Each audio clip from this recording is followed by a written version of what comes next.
ذبیح الله 30 کاله کېږي د بروکسل په کوڅو کې همدا ژوند لري، بې کوره، بې اسرې او د ژوند له ډېرو خوږو لري. د اروپا په تکل له کوره وتلو ځوانانو ته ښیي د ژوند حیرانوونکی وي، ځکه ډېر خلک فکر کوي اروپا د سم او آرام ژوند بستر دی.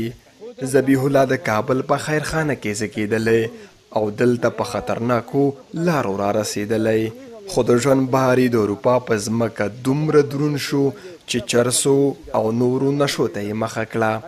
روز فقیري ده، د خدای رحم وکړه، موږ هغه ته وایو نو دعا وکړه قیامت راشي.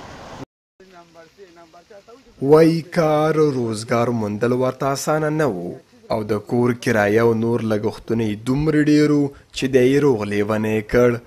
ذبیح الله په فرانسوي ژبه هم خبرې کولی شي، د بلجیم پاسپورټ لري، خو ژوند یې همدا دی چې نه یې ډوډۍ او جامه سمه ده او نه یې سرپناه شته. چې کوم وخت راغلی ما تقریبا یو کال کېږي چې دی زه وینم. اول کې ما ته زما ملګري وویل زه دلته نوی یم، هغوی دلته پخوانه اوسېدل چې داسې یو افغان ده او په څو ژبو باندې خبرې کولی شي، په هغه نړیوالو ژبو باندې.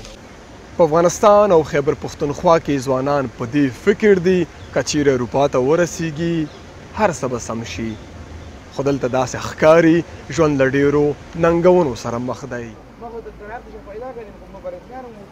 اروپا کې د ډېرو ځوانانو ژوند همداسې شوی، لوړ ذهني فشار دلته ډېر ځوانان نشو ته اړ کوي او ځینې یې ان مرګونو پیښو سره مخ کیږي.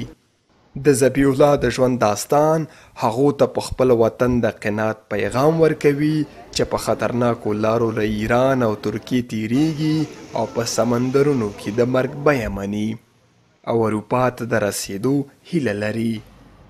ارشاد الله سعادت، سیمه نیوز، بروسلز.